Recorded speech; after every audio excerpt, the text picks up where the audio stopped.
Dans le futur, les États-Unis sont dirigés par une organisation médiatique autoritaire appelée Network. La majorité de la population est pauvre et n'a pas accès aux soins de santé, donc Network les distrait avec des jeux télévisés violents. Le plus populaire est The Running Man, où les joueurs doivent survivre 30 jours sans se faire tuer par les chasseurs de Network ou des citoyens ordinaires. Le gros lot est $1 milliard, mais à ce jour, personne n'est parvenu au bout. Ben est un ouvrier qui a récemment perdu son emploi. Puisqu'il était impliqué dans du militantisme syndical, il a été mis sur liste noire et maintenant personne ne veut l'embaucher. Sa fille Cathy est malade et Ben a désespérément besoin d'argent pour acheter des médicaments. À la maison, Sheila rentre tard du travail et annonce qu'elle va prendre une autre garde au bar pour avoir plus d'argent. Mais Ben ne trouve pas ça juste qu'elle travaille autant entourée de pervers. Il annonce qu'il rapportera l'argent à la maison en participant à un jeu télévisé, bien que Sheila n'aime pas ça car les joueurs sont toujours grièvement blessés. Ben jure qu'il ira bien parce qu'il fera l'un des spectacles le plus calme. Après avoir traversé son modeste quartier, Ben arrive à la clôture entourant la zone de la classe supérieure. Il dit aux gardes qu'il est là pour les auditions de Network et il le laisse passer. À la station, il y a une longue file de pauvres gens espérant être choisis. Soudain, un vieil homme commence à se sentir mal, mais il jure qu'il peut jouer. Quand il s'effondre, Ben le rattrape et crie à l'aide. Les gardes le réprimandent pour avoir quitté la file et le passent à tabac pour le renvoyer. Au bureau d'accueil, Ben découvre que son dossier a un signe d'avertissement à cause de son insubordination, alors il frappe l'écran de colère. On lui donne un bracelet et une pancarte pour l'ascenseur 6, où ses coéquipiers Tim et Jenny insistent pour se lier d'amitié avec lui. Tout le monde subit divers tests physiques comme grimper et courir dans les égouts. Ben aide toujours Tim à survivre à ces épreuves et pendant leur pause, un garde vient le punir. Cependant, Ben bloque sans peur son attaque. Puis les candidats subissent des tests psychologiques comme l'association de mots et des images de Rorschach. Ben répond toujours avec sarcasme et de l'attitude, donc le psychologue conclut qu'il est le joueur le plus en colère qu'ils aient jamais eu. Toutes les personnes qui passent le dernier tour reçoivent des combinaisons de couleurs selon le jeu télévisé pour lequel ils ont été choisis. Tim et Jenny obtiennent des combinaisons rouges avec des cibles dans le dos, ce qui signifie qu'ils rejoignent The Running Man. Ensuite, Ben rencontre le producteur Dan et lui dit qu'il veut faire un jeu différent. Dan lui donne un bonus de $1000 pour essayer de le faire changer d'avis et lui rappelle que les autres émissions ne rapportent pas plus que ça. Dans fois The Running Man, il gagne de l'argent pour chaque jour où il survit. Puisqu'il est sur liste noire, c'est le seul travail qu'il aura jamais. En pensant à sa famille, Ben décide de signer le contrat, puis Ben rencontre un agent de l'Alliance familiale. Dans le cadre du contrat, le réseau fournit à la famille de Ben une sécurité. Ils seront emmenés dans une maison sûre et recevront un faux nom. Ben veut leur rendre visite avant que le jeu ne commence, mais il n'a droit qu'à un dernier appel. Ben dit à Sheila qu'il participe à The Running Man fois, mais jure qu'il gagnera. Cette nuit-là, Ben est forcé de rester dans une chambre de luxe privée. L'agent lui apporte une enveloppe de Sheila, qui contient une photo de famille et la chaussette de Cathy comme porte-bonheur. Le lendemain matin, on donne à Ben un bracelet de course. Ce bracelet lui montrera son temps restant et combien d'argent il a gagné jusqu'à présent. Le spectacle commence et l'animateur Bobby appelle Ben sur scène. Bobby commence à mentir au public en disant que Ben travaillait autrefois pour la sécurité du réseau de défense, mais s'est fait prendre en train de vendre des informations top secrètes. Il y a même de fausses images diffusées à l'écran. Ben essaye de le nier, mais Bobby l'ignore parce que le monde croit que The Running Man fois est une chance de punir les criminels et ils savent pas que les joueurs sont en fait des gens désespérés. Les civils sont même payés s'ils signalent l'emplacement des joueurs à Network. Quand Bobby demande à Ben ces derniers mots, Ben l'insulte ainsi que le public et promet de survivre pour brûler cet immeuble. Après que tous les joueurs sont présentés, Bobby passe en revue les règles. Ils reçoivent $1000 d'avance et une avance de 12 heures. Les 5 chasseurs partiront le lendemain matin. Les joueurs doivent aussi se filmer pendant au moins 10 minutes chaque jour. S'ils ne déposent pas les cassettes dans les boîtes assignées avant minuit, ils sont disqualifiés pour les gains futurs mais seront toujours chassés. Après que Bobby montre les mystérieux chasseurs au public, les 3 joueurs sont placés dans différents ascenseurs et envoyés dans une pièce sombre. Là, ils trouvent la caméra, un peu d'argent et des vêtements normaux, donc Ben change et quitte le bâtiment. Il prend un taxi et le chauffeur le reconnaît, alors il demande un selfie. Quand Ben dit non, le chauffeur se fâche et lui rappelle d'être gentil avec les gens ou ils le signaleront. Ben sort simplement de la voiture et commence à courir. Finalement, il arrive à un immeuble abandonné où il retrouve son vieil ami Molly, qui fabrique des choses pour le marché noir.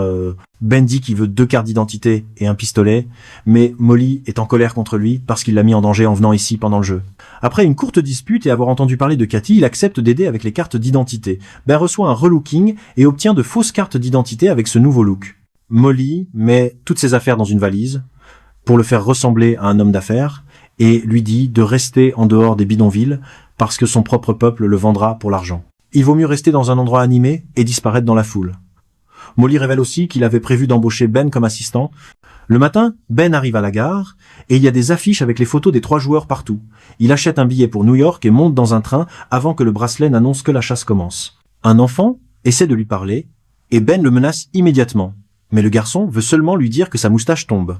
À New York, Ben prend une chambre dans un bel hôtel. La réceptionniste remarque que sa photo d'identité a une moustache, mais lui non, alors il dit qu'il s'est rasé. Dans la chambre, Ben enlève le déguisement et couvre le mur avant de s'enregistrer en train de faire une sieste. Le soir, il dépose la cassette dans la boîte. À minuit, le bracelet l'informe qu'il a reçu le bonus pour le premier jour. Pendant ce temps, les chasseurs trouvent Molly et le torturent jusqu'à ce qu'ils leur disent le nom sur la fausse carte d'identité. Le lendemain, les chasseurs font irruption dans la chambre de Ben et lui tirent dessus, mais à ce moment-là, il se réveille de ce cauchemar. À la télé, la caméra suit Tim, qui est dans un magasin en train de flirter avec une vendeuse. Les chasseurs le trouvent facilement et lui tirent dans la tête dès qu'il sort. Ensuite, Ben loue la chambre pour 3 jours de plus. Il met toutes ses affaires dans un sac normal et le jette par la fenêtre dans une poubelle. Puis il quitte l'hôtel normalement et récupère son sac avant de prendre un bus pour Boston. Là, il achète de vieux vêtements et une clé de chambre d'auberge de jeunesse à un pauvre homme. Puis Ben se faufile dans l'auberge et entre dans l'ascenseur sans voir le panneau hors service qui est tombé plus tôt. L'ascenseur se coince à mi-chemin du 2e étage, donc il doit grimper pour atteindre le 3e étage où se trouve sa chambre. Dans une boîte dans le placard, il trouve du chewing-gum, des cigarettes et une grenade.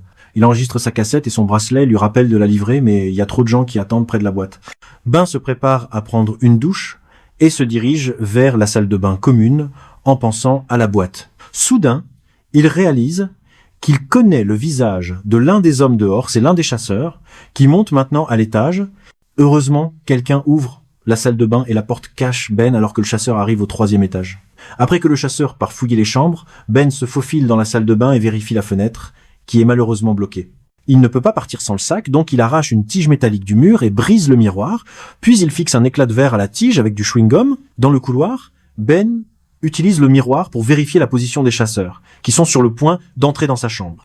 Il se faufile dans les escaliers et crie qu'il a vu Ben courir au 2e étage. Puis il court à l'étage supérieur et atteint le toit, où il attrape les câbles de l'enseigne lumineuse pour descendre. Il atteint sa chambre et brise la fenêtre pour y entrer. Les chasseurs entendent le bruit et reviennent. Ben réussit à s'habiller et à attraper ses affaires avant qu'il n'ouvre le feu sur la porte, alors il saute par la fenêtre et attrape à nouveau le câble. Le poids fait plier l'enseigne et un chasseur attend dans la rue, donc Ben n'a d'autre choix que d'entrer en force dans une autre chambre par la fenêtre. Le drone de Network le suit toujours, donc Ben commence à courir dans le couloir pendant que les chasseurs continuent à lui tirer dessus. Il atteint l'ascenseur et attrape le drone pour l'écraser contre le panneau de contrôle. L'enregistrement s'arrête et l'ascenseur fonctionne à nouveau. Dans le hall, un chasseur vient vers lui, donc Ben lance la grenade, mais le chasseur la renvoie d'un coup de pied vers lui. Il la ramasse immédiatement et la lance à travers le trou dans le plafond, donc l'explosion fait tomber l'ascenseur dans le sous-sol. Regarde autour de lui avec seulement une petite allumette, donc il décide d'enflammer un magazine pour avoir plus de lumière.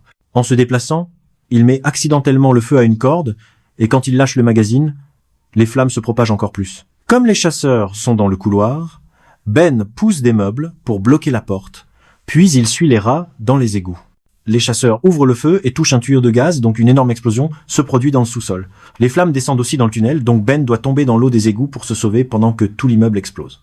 Quand Ben ressort dans la rue, Stacy l'approche. Ben commence à le menacer, mais Stacy l'assure qu'il veut seulement aider. En attendant dans une ruelle, Ben vérifie son bracelet et apprend qu'il a gagné beaucoup d'argent pour avoir tué des gens avec l'explosion. Finalement, Stacy revient avec son frère Brad, qui emmène Ben chez lui et le nourrit. La famille de Brad a aussi un enfant malade, mais Brad ne veut pas d'argent pour aider Ben parce qu'il est un rebelle anti-network. Puis Brad montre à Ben sa salle vidéo secrète où il enregistre ses analyses des épisodes de The Running Man et les poste en ligne. Les joueurs qui se font attraper sortent en public, donc ils restent complètement cachés. Brad veut que Ben vive secrètement avec eux et élabore un plan pour le dernier jour pour qu'il puisse gagner le jeu. Le lendemain, Ben apprend les choses horribles qui se passent dans le quartier. Mais le gouvernement les étouffe. Un Ben furieux fait une vidéo disant au public ses atrocités et dit que le gouvernement tue leurs enfants. Plus tard, pendant l'émission, Bobby apparaît avec un groupe d'enfants, affirmant qu'ils sont les enfants orphelins à cause de l'explosion hostile. Il joue la bande de Ben tellement éditée qu'on dirait qu'il se moque de ses enfants. Ben essaie d'expliquer que c'est un faux, mais la mère de Brad est dégoûtée et le met à la porte. Brad et Stacy sont toujours déterminés à aider, donc ils cachent Ben dans le coffre de leur voiture et partent en voiture. Soudain, la voiture commence à aller plus vite et une balle frappe le coffre parce que 2 motos les poursuivent. Ben ouvre le coffre et lance un outil au visage d'un motard, le faisant s'écraser. L'autre motard ouvre le feu, donc Ben se cache à nouveau, et Brad arrête la voiture. Les motards ne peuvent pas s'arrêter à temps, et ils percutent la voiture, Donc Brad les renverse rapidement pour les éliminer. Ensuite, Brad dépose Ben en dehors de la ville et lui donne un pistolet plus une carte avec l'adresse de son ami Elton. Après un court trajet en train, Ben se cache dans un autre hôtel et regarde sa dernière cassette à la télé. Puisqu'il sait qu'ils vont tout éditer, il s'est juste enregistré en train de lire un livre. Bobby montre aussi la cassette de Jenny, révélant qu'elle fait la fête dans un club. Déguisé en prêtre aveugle, Ben quitte l'hôtel pour déposer la cassette dans la boîte, mais le facteur est là et devient suspicieux. Il s'approche de Ben, sous prétexte d'une question pour vérifier son visage, et commence à l'enregistrer. Donc Ben le plaque et lui donne un coup de tête. Après avoir déposé la cassette dans la boîte, il s'enfuit. Une voiture commence à le poursuivre, donc Ben traverse les bois et saute par-dessus la clôture pour suivre un train qui passe. Le facteur ouvre le feu, mais Ben saute déjà de train en train pour s'échapper. Dans le Maine, Ben prétend être un homme handicapé et rejoint un groupe regardant l'émission dans la rue. Jenny a été trouvée dans un casino et elle a failli réussir à s'échapper en voiture, mais malheureusement, 2 adolescents réussissent à mettre le feu à son véhicule et la tuent. Peu après, Ben rencontre enfin Elton. Il vit avec sa mère, mais il jure qu'elle n'est pas mentalement bien, donc ils peuvent l'ignorer. Elton emmène Ben dans sa pièce secrète où il imprime un bulletin anti-network. Son père était policier, mais il a été tué par ses collègues quand il a parlé contre le système, donc depuis, Elton est un rebelle. Il explique aussi que les lampadaires à travers tout le pays ont des scanners qui peuvent identifier des brins d'ADN, donc Ben devrait se cacher sous terre. Son père a construit un bunker pendant la guerre froide, donc Elton veut que Ben s'y cache pour gagner, puis il imprimera son bulletin rebelle avec le visage de Ben pour déclencher une révolution.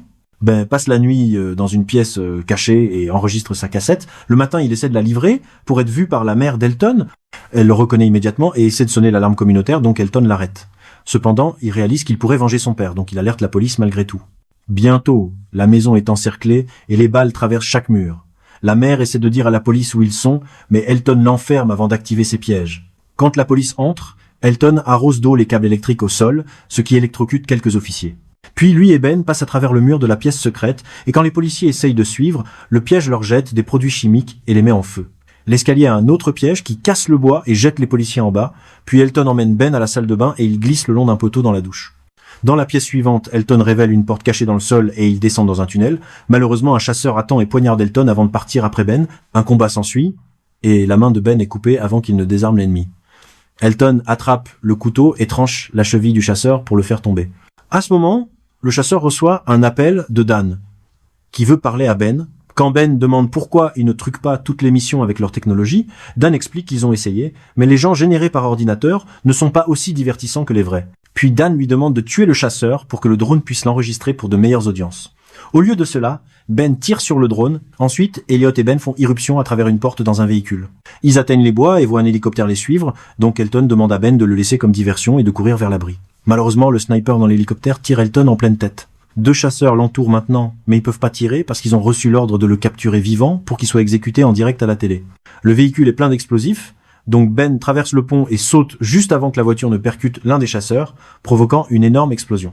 Ben tombe dans la rivière pendant que le bracelet lui donne un énorme bonus pour avoir tué un chasseur.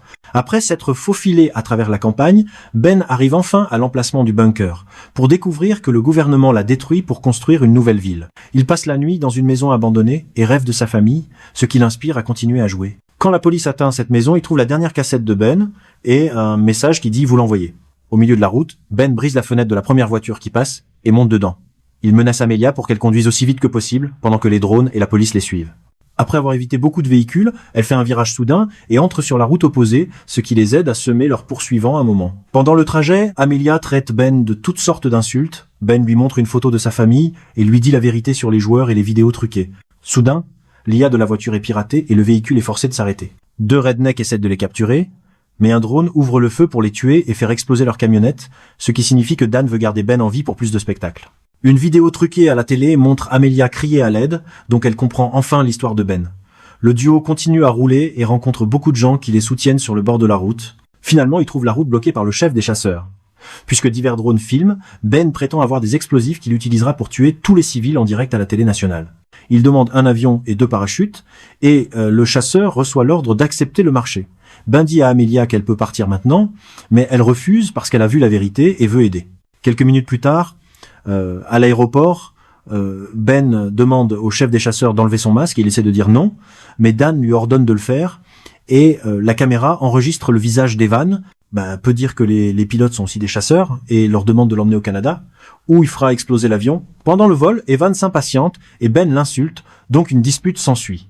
Quand ils sont sur le point de devenir violents, Amelia feint la terreur à propos de la bombe pour les arrêter. Soudain, Dan apparaît sur un écran et explique que son équipe a scanné l'avion, donc ils savent qu'il n'y a pas d'explosif. Evan se prépare à tirer sur Ben, cependant les pilotes pointent leurs armes vers lui, et Dan le réprimande car il veut avoir cette mort à l'émission.